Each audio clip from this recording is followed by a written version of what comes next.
we're going to discuss financial markets in general. We're also going to take a look at taxation and kinds of decisions that management ultimately has to make. We obviously have to incorporate taxes. So we'll talk about how we describe the process, if you will, of calculating taxes in general. So let's incorporate preferred stock in their analysis of the debt and the bonds of the company. So it's really not even considered common stock. It's considered more of a bond. Now, what about the marketplace where securities trade? Well, there could be what's referred to as a broker market. These are the securities exchanges, such as the New York Stock Exchange. There are also a lot of regional kinds of exchanges. But this is where buyers and sellers are brought together to trade securities. This is typically done, obviously, from an outside source. So if you go to downtown and you find a broker and you want to buy some securities, they typically will call their counterparts at the New York Stock Exchange, for instance, and they will get them to go down on the floor and do the transaction for you. A dealer market, though, is slightly different. Sometimes when you go into that brokerage firm downtown, right, the securities are going to be traded on what's referred to as the NASDAQ, which is a computerized network. So there's no centralized trading floor. Instead, what happens is all of the brokers who are connected to this computerized network, all of those brokers are connected up electronically, and they make the trades. So essentially what we have here is that the dealer market is kind of like a retail operation. The brokers, the brokerage firms, purchase investments or securities, and they keep them in inventory. And then from time to time when people come in to buy or sell, they will buy or sell those from the investors who want them. Now obviously they get paid for this, and the difference from what they get paid is something called the bid-ask price. So there is a spread. That's the difference. The ask price is essentially the retail price, and the bid price is the wholesale price. So when companies buy securities, when brokerage firms buy securities from investors, or when investors want to sell them, they will offer them, or they will pay, the bid price to the brokerage firm. Now, when the brokerage firm goes around and sells their this inventory, they obviously going to sell it at a profit, and the difference is this spread, and the profit is set by obviously the ask price or the retail price. Now, in the euro bond market, there's also lots of places obviously to buy bonds internationally. Foreign bonds is when it's in the investor's home currency. International bonds is when it's actually the euro bond market, is when things are denoted obviously in US dollars. So you can buy international debt. It could be denominated in the foreign currency. It could be denominated in dollars. There also is obviously an international equity market.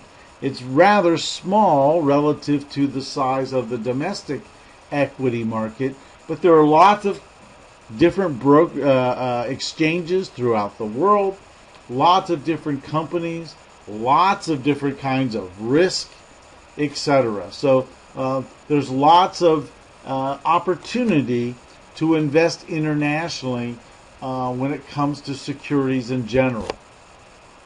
So what are the roles of capital markets? Well, the typical role of the capital market is to create some liquidity. That is, you want to be able to buy and sell your investment at the time that you want to buy and sell it.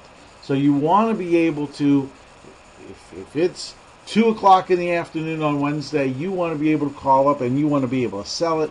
You want to sell it today. So the piece of that liquidity, obviously, is to have an efficient market that works effectively and can create these trading opportunities. Now, from the investor's perspective, obviously, is we also want to make sure that we get the right price, right? We want to make sure that we understand that when you're trading, that the price that's offered to you for sale or for to purchase is a fair price itself. So we actually have a theory we'll talk about here briefly that's called the efficient market hypothesis. An efficient market allocates funds to their most productive uses, right? So there's going to be a competition, if you will. And that competition is going to help us to create published prices. And we want to assume in an efficient market, in a world that's a perfect world, that the prices that you see represent the true value of the companies that you want to invest in. So we'll talk about this a little bit in class because it's a very important aspect of understanding the financial decision making that goes on inside the corporation. There is a new wave, though, if you will, of investors. And this has actually created a new field, if you will, of finance that's called behavioral finance. And again, it is, when I'm talking new, I'm talking very new. I would say within the last 10 years, this has started to become, get some legs of its own and start to run a little bit, that there is research being done to try to understand why it is that people do what they do. So it is a blend then. It's not strictly finance. It's not about the numbers. It's not about the analysis.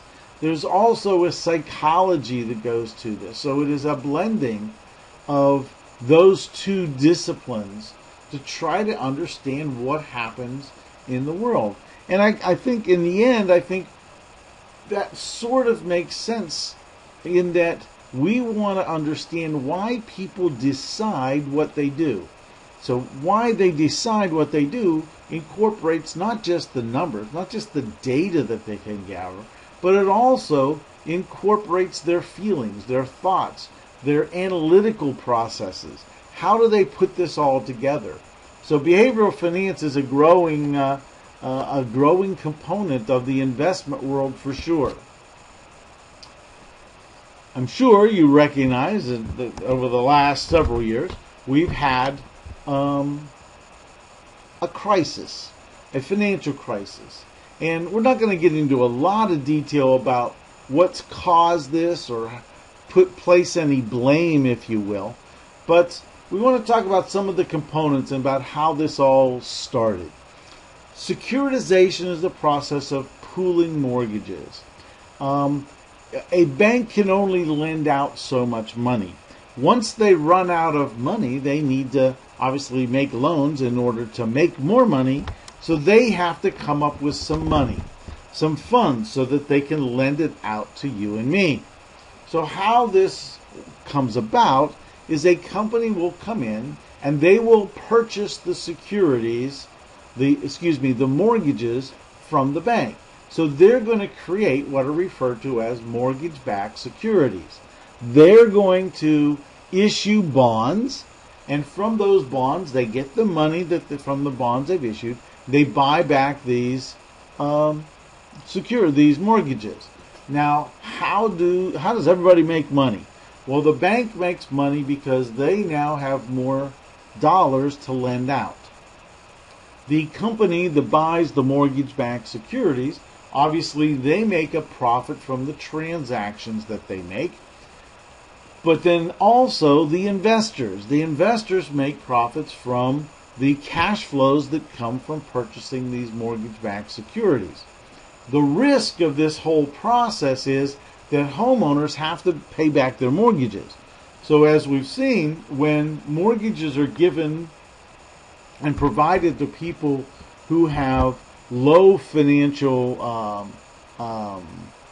security, quite frankly, some investors, some people that got mortgages didn't even have jobs, couldn't provide proof of employment, but they were still given mortgages.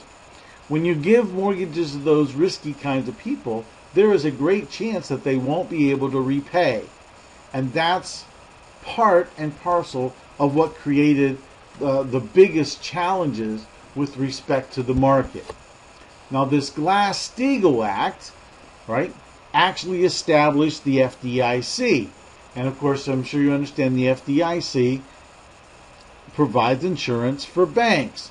So if you have money in a bank, as long as you don't have more than $250,000 in any one account, or excuse me, any one Social Security number, then that money is insured. So if the bank goes belly up, you're guaranteed to get your money back. Also, we talked about the Glass-Steagall Act, talked about the separation of things. So this second bullet point here has been eliminated or has been repealed from this Glass-Steagall Act. But the FDIC is still in place.